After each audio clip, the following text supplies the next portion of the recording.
नमस्कार दोस्तों, एसएम के एजुकेशन चैनल में आपका स्वागत है। आज हम लोग लोकसभा के बारे में चर्चा करेंगे।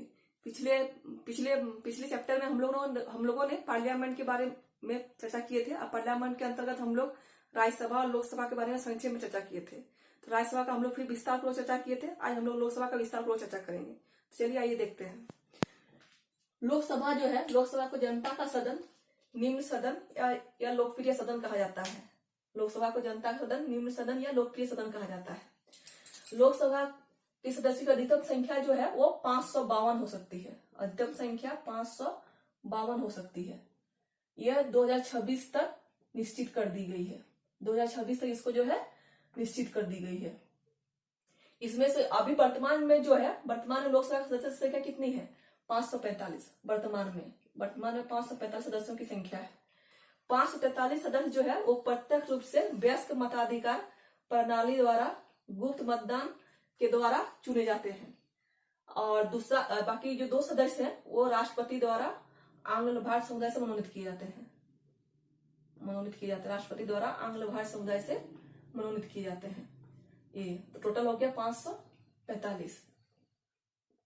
तो ये हो गया लोकसभा का जो है सदस्यों की संख्या। अब लोकसभा का कार्यकाल जो है वो 5 वर्ष के लिए निश्चित कर दी गई है। लोकसभा का कार्यकाल जो है वो 5 वर्ष के लिए निश्चित कर दी गई है। लोकसभा का कार्यकाल जो है वो 5 वर्ष के लिए निश्चित कर दी गई है। 5 वर्ष के लिए होता है, किंतु इसको 5 वर्ष के लिए होता है, किंतु लेकिन यदि राष्ट्रपति चाहे तो प्रधानमंत्री की सलाह पर इसे जो है समय से पहले भी भंग कर सकता है। अगर राष्ट्रपति यदि चाहे इसको तो ये जो है प्रधानमंत्री की सलाह पर समय से पहले भी इसे भंग कर सकता है। समय से पहले भी इसे भंग कर सकता है। ठीक है।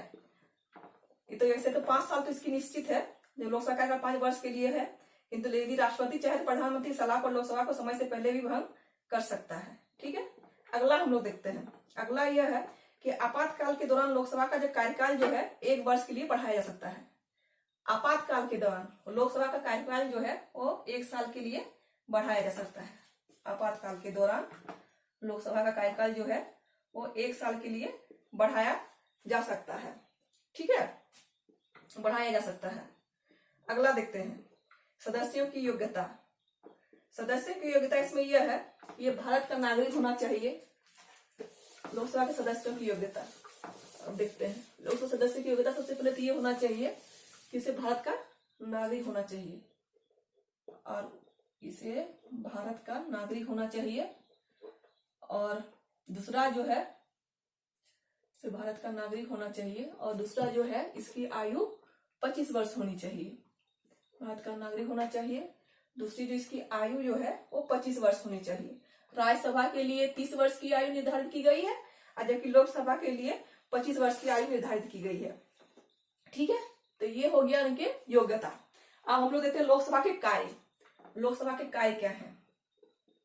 लोकसभा के कार्य के बारे में हम लोग देखते हैं। लोकसभा के कार्य, लेजिस्लेटिव फंक्शन। तो इसमें जो है लोकसभा के अंतर्गत जो है लोकसभा संघ सूची, लोकसभा जो है संघ सूची और समवर्ती सूची में दिए गए विषय पर कानून बना सकती है राज्यसभा के साथ मिलकर। लोकसभा जो है संघ सूची और समवर्ती सूची पर कानून दिए गए विषय पर कानून बना सकती है। समवर्ती सूची पर दिए गए विषय पर कानून बना सकती है। ठीक है। लोकसभा के कार्य में ये विधायी कार्य में आ गया आपका। लोकसभा के कार्य विधायी शक्ति में ये आ गया विधायी कार्य। विधायी शक्ति में लोकसभा का ये आ गया कि लोकसभा जो है संघ सूची और समवर्ती सूची में दिए गए विषय पर कानून बना सकती है, वो भी राज्यसभा के साथ मिलकर। ठीक है। दूसरा हम लोग देखते हैं राज्यसभा के साथ मिलकर। ठीक है। दूसरा यह है इसका जो इसमें जो है मंत्री परिषद जो है लोकसभा के लिए उत्तरदायी होता है, राज्यसभा की नहीं। इसमें जो मंत्री परिषद जो है वो लोकसभा के लिए उत्तरदायी होता है। मंत्री परिषद जो है ये लोकसभा के लिए उत्तरदायी होता है, राज्यसभा के लिए नहीं। इसमें मंत्री परिषद जो है लोकसभा के लिए उत्तरदायी होता है, राज्यसभा के लिए नहीं। अब हम लोग देखते हैं वित्तीय शक्ति। अब इसकी वित्तीय शक्ति क्या है? लोकसभा के कार्य के अंतर पहला आपका आ गया विधायी शक्ति। विधायी शक्ति के बाद अब आ गया वित्तीय शक्ति। तो वित्तीय शक्ति में आ गया सबसे पहले वित्त शक्ति में आगे धन विधेयक जो है राष्ट्रपति की पूर्व सहमति से सिर्फ लोकसभा में पेश किए जा सकते हैं। धन विधेयक जो है, इसमें वित्त शक्ति के अंतर्गत धन विधेयक को खाली जो है राष्ट्रपति की पूर्व सहमति से ही लोकसभा में पेश किए जा सकते हैं। राष्ट्रपति के पहले इसके पहले पूर्व सहमति चाहिए, तभी वो लोकसभा में पेश किया जा सकता है धन विधेयक को। ठीक है, धन विधेयक को पेश किया जा सकता है। जब भी कोई विधेयक को वोट के लिए संयुक्त अधिवेशन कराई जाती है, लोकसभा को अपनी सदस्य संख्या का लाभ मिलता है। जब भी कोई विधेयक को जो है उसको वोट के लिए संयुक्त अधिवेशन कराया जाता है तो लोकसभा के सदस्य संख्या का लाभ मिलता है, क्योंकि लोकसभा सदस्य संख्या 545 है और राज्यसभा सदस्य संख्या 250 है, तो इसीलिए इसमें लाभ उसको मिलता है, लोकसभा को लाभ मिलता है इसमें सदस्यों का। अब हम लोग आगे देखते हैं कार्यपालिका शक्ति। तो कार्यपालिका शक्ति क्या है? तो लोकसभा के अंतर्गत कार्यपालिका शक्ति, तो कार्यपालिका के शक्ति अंतर्गत क्या क्या आ रहा है, देखिए कार्यपालिका शक्ति। तो कार्यपालिका के शक्ति के अंतर्गत लोकसभा कई प्रस्तावों के माध्यम से मंत्री परिषद पर नियंत्रण रखता है। लोकसभा जो है लोकसभा वो कई प्रस्तावों के माध्यम से जो है वो मंत्री परिषद पर नियंत्रण रखता है। ठीक है, वो मंत्री परिषद पर नियंत्रण रखता है लोकसभा। उसके बाद क्या है, संविधान द्वारा लोकसभा को यह अधिकार दिया गया है कि लोकसभा सरकार के दिन प्रतिदिन के कार्य को और बेहतर बनाए। संविधान द्वारा लोकसभा को यह अधिकार दिया गया है कि लोकसभा जो है सरकार के दिन प्रतिदिन के कार्य को जो है वो बेहतर बनाए, अच्छा से अच्छा बनाने का कोशिश करे। सत्ता पक्ष सदस्यों को जो है सत्ता पक्ष के सदस्यों से मंत्री परिषद का गठन किया जाता है। ये मंत्री परिषद विशेष रूप से लोकसभा के लिए उत्तरदायी होते हैं। सत्ता पक्ष सदस्यों से जो है वो मंत्री परिषद का गठन किया जाता है और ये मंत्री परिषद जो है विशेष रूप से वो लोकसभा के प्रति उत्तरदायी होते हैं। ठीक है, आगे देखते हैं संविधान संशोधन शक्ति। लोकसभा के अंतर्गत जो है संविधान संशोधन की शक्ति आती है। तो अब देखते हैं संविधान संशोधन शक्ति के अंतर्गत कौन कौन सी शक्तियां लोकसभा को मिलती है। संविधान संशोधन की शक्ति, संविधान संशोधन की शक्ति। ठीक है, तो इसके अंतर्गत जो है लोकसभा को कौन कौन से कार्य आते हैं। इसमें जो है लोकसभा जो है वो राज्यसभा के साथ मिलकर संविधान में संशोधन कर सकती है। इसमें जो लोकसभा जो है राज्यसभा के साथ मिलकर संविधान को संशोधन कर सकती है, संविधान में वो संशोधन कर सकती है। ठीक है, संविधान में वो संशोधन कर सकती है। लेकिन लोकसभा जो है राज्यसभा को यह अधिकार असीमित नहीं है, क्योंकि संसद संविधान संशोधन द्वारा संविधान के मूल ढांचे में परिवर्तन नहीं कर सकती है। ठीक है, इसमें जो है लोकसभा जो है राज्यसभा का यह अधिकार असीमित नहीं है। ये जो अधिकार जो है यह असीमित नहीं, लोकसभा राज्यसभा का जो ये अधिकार है यह असीमित नहीं है, क्योंकि संसद संविधान संशोधन द्वारा संविधान के मूल ढांचे में हम लोग परिवर्तन नहीं कर सकते हैं।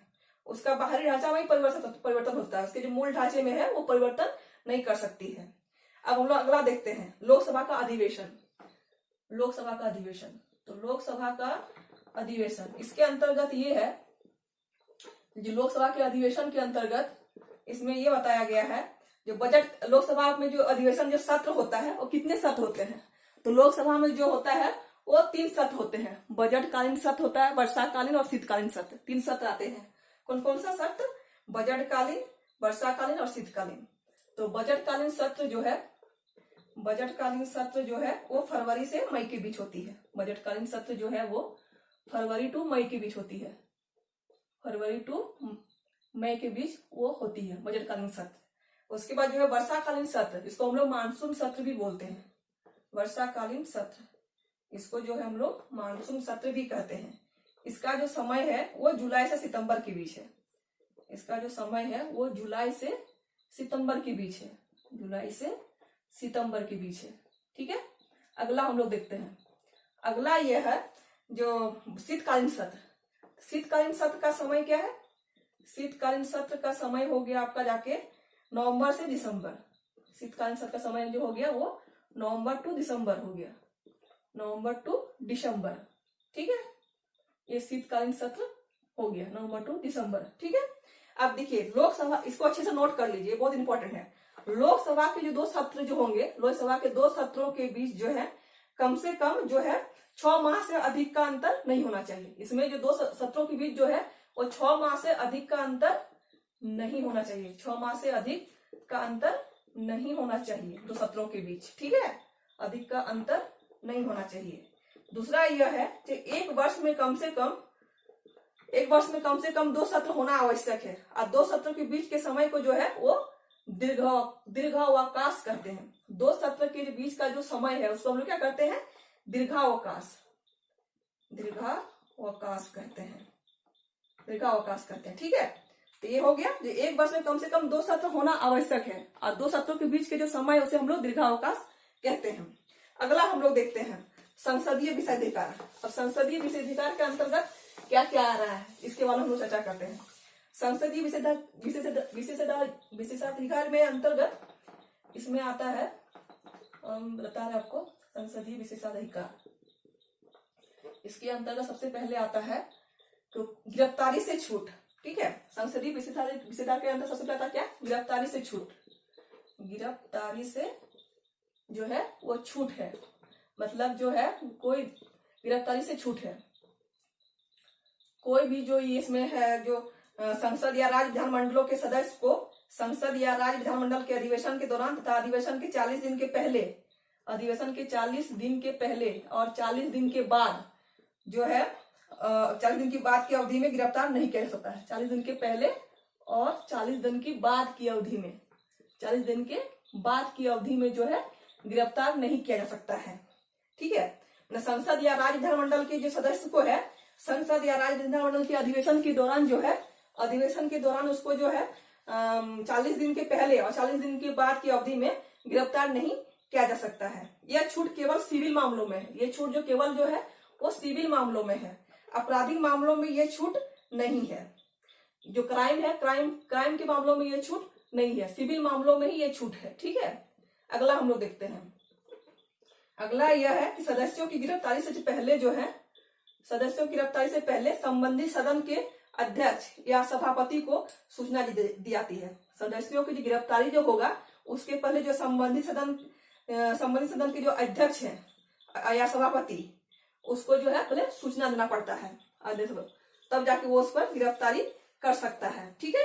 अगला हम लोग देखते हैं, संसद के अधिवेशन के दौरान जो है सदस्य को संबंधित सदन के अध्यक्ष या सभापति की अनुमति के बिना किसी न्यायालय के जो समक्ष है उसे साक्ष्य के रूप में उपस्थित के लिए बाध्य नहीं कर सकता, उसको साक्ष्य के रूप में जो है उसको उपस्थिति के लिए बाध्य नहीं कर सकता है। संसद के अधिवेशन के दौरान सदस्य को जो है संबंधित सदन के अध्यक्ष या जो सभापति की अनुमति के बिना, सभापति का जो अनुमति है उसके बिना किसी न्यायालय के समक्ष उसे साक्षी के रूप में पेश होने के लिए बाध्य नहीं किया जा सकता है।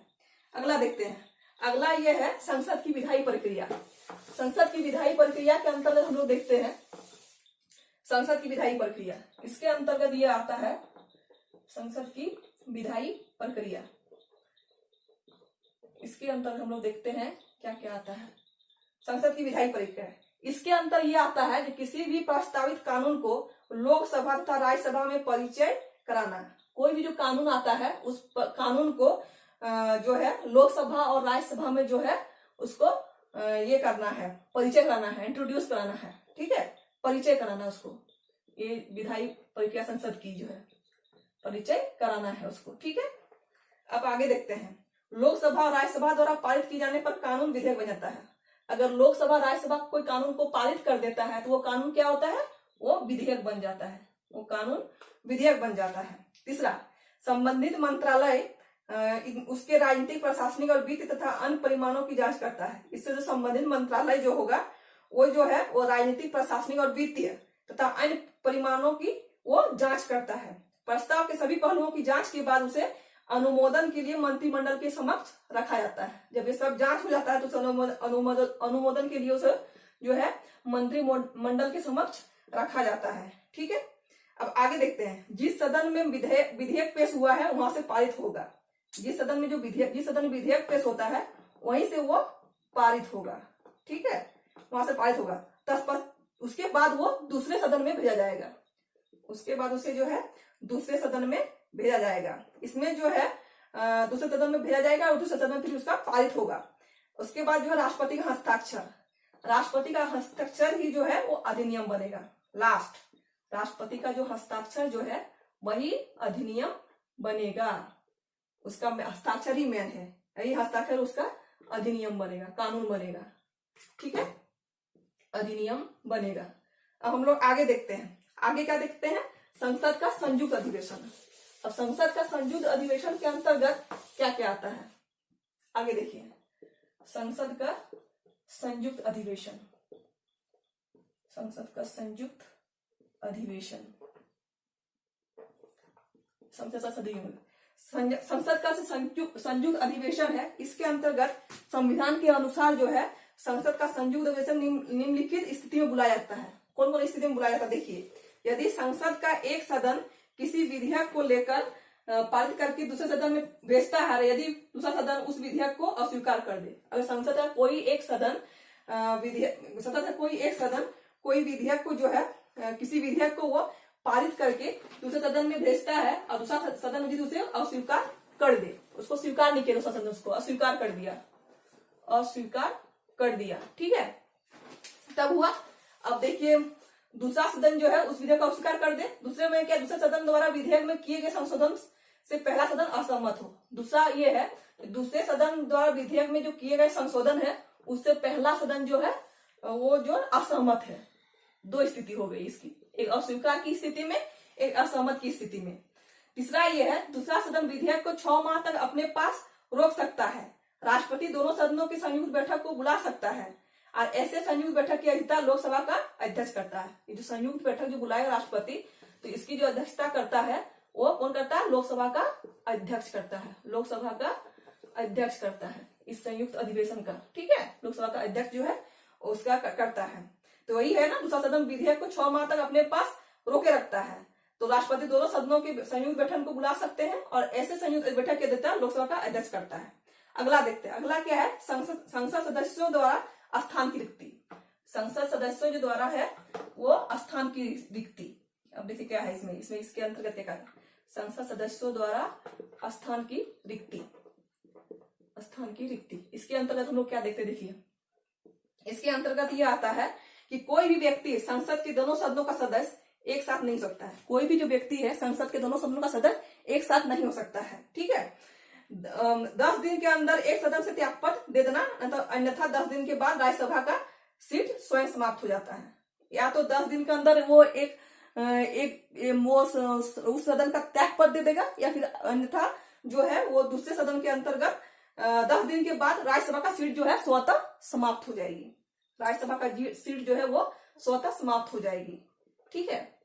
तो इसलिए कोई भी व्यक्ति जो है संसद के दोनों सदनों का सदस्य एक साथ नहीं हो सकता है। 10 दिन के अंतर्गत एक सदन से त्यागपत्र दे दे, अन्यथा 10 दिन के बाद राज्यसभा का सीट स्वतः समाप्त हो जाएगा, ठीक है, समाप्त हो जाएगा।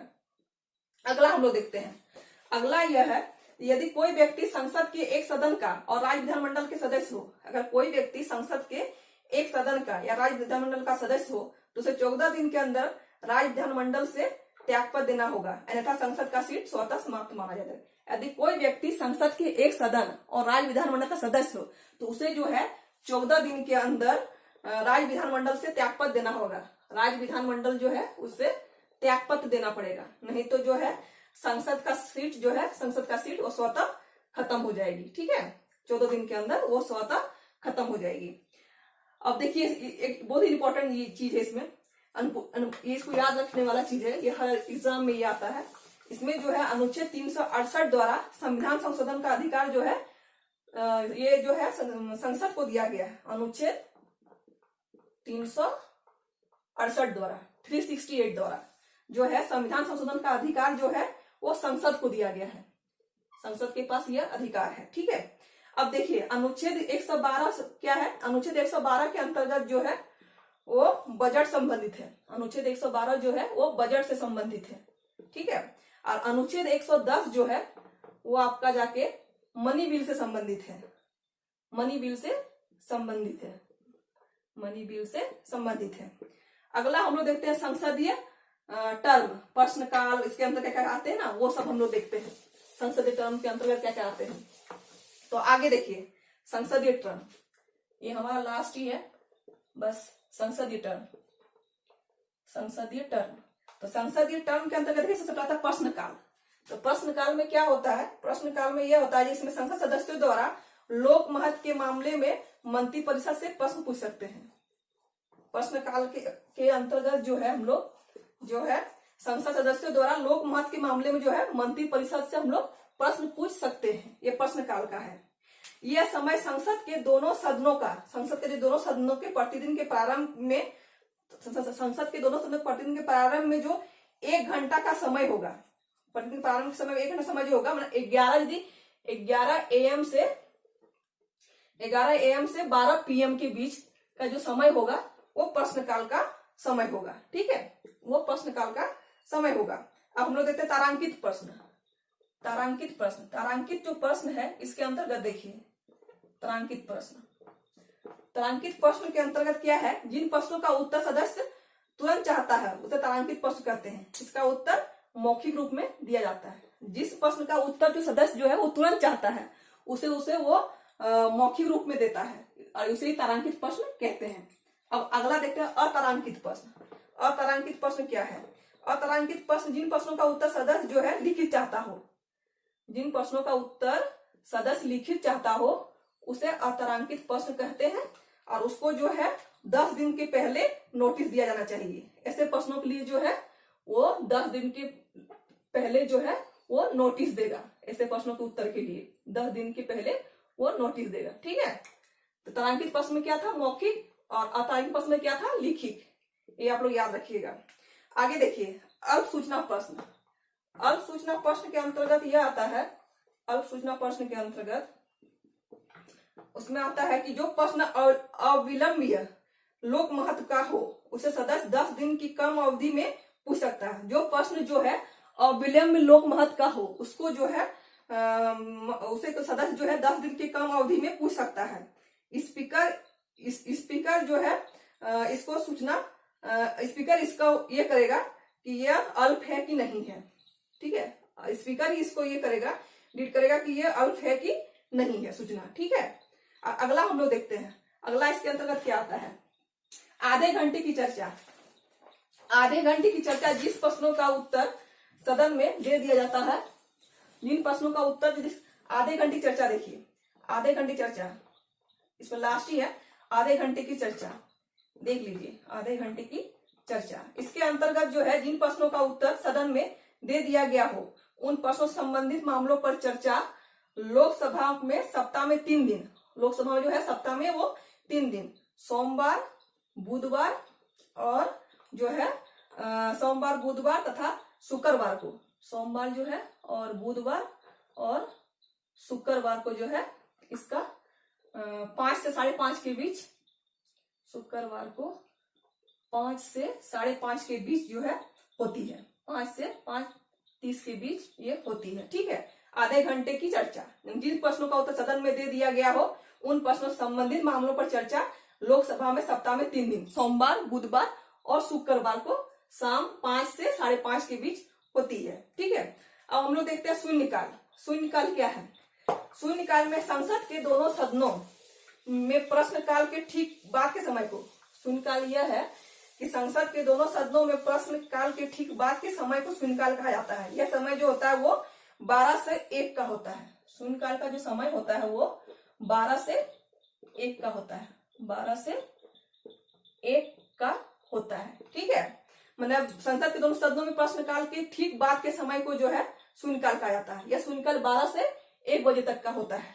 ठीक है, अब हम लोग अगला देखते हैं। जैसे वो होता है जिसमें शून्यकाल में विभिन्न प्रकार के जो प्रश्नों पर भी वाद विवाद होता है, शून्यकाल में विभिन्न प्रकार के प्रश्नों पर भी वाद विवाद होता है। अब हम लोग देखते हैं समितियां। समितियां क्या है इसमें? समितियां बस यही लास्ट है। समितियां में बस शॉर्ट में था, देख लीजिए, संसद के अंतर्गत आ रहा है ये समितियां। समितियां के अंतर्गत आपका ये आ रहा है, सबसे पहले जो है प्राक्कलन समिति या अस्थायी मितव्ययता समिति। इस प्राक्कलन समिति और अस्थायी मितव्ययता समिति उसको बोला गया है, प्राक्कलन समिति बोल सकते हैं या फिर अस्थायी मितव्ययता समिति। तो प्राक्कलन समितियां के अंतर्गत आपका क्या आ रहा है, प्राक्कलन समिति के अंदर, प्राक्कलन समिति के अंदर यह आ रहा है कि इसमें सिर्फ लोकसभा के 30 सदस्य होते हैं और यह समिति बजट से संबंधित है। इसमें जो है लोकसभा के 30 सदस्य आते हैं और ये जो है बजट से संबंधित है, ये जो है बजट से संबंधित है। ठीक है, बजट से संबंधित। ठीक है, अब हम लोग अगला देखते हैं लोक लेखा समिति। लोक लेखा समिति बहुत बहुत इंपॉर्टेंट है। इसे जो है प्राक्कलन समिति की जो है जुड़वा बहन कहा जाता है। इसमें कुल 22 सदस्य होते हैं। लोक लेखा समिति में कुल 22 सदस्य होते हैं। लोक लेखा समिति इसमें जो है 22 सदस्य होते हैं। उनमें से जो होते हैं 15 सदस्य जो होते हैं वो लोकसभा के, 15 सदस्य लोकसभा के होते हैं, और जबकि 7 सदस्य जो होते हैं वो राज्यसभा से होते हैं। 7 सदस्य जो होते हैं राज्यसभा से होते हैं। ठीक है, तो ये लोक लेखा समिति आप देख लिए। अब अगला देखते हैं सरकारी उपक्रमों संबंधी समिति, यही लास्ट है, सरकारी उपक्रमों संबंधी समिति। तो सरकारी उपक्रमों संबंधी समिति के अंतर्गत देख लीजिए, सरकारी उपक्रमों संबंधी समिति, उपक्रमों संबंधी समिति। इसमें जो है इस समिति के अंतर्गत जो है इसमें भी 22 सदस्य आते हैं। इसमें 22 सदस्य आते हैं। इसमें से जो 15 सदस्य होते हैं ये लोकसभा से, और 7 सदस्य जो होते हैं वो राज्यसभा से।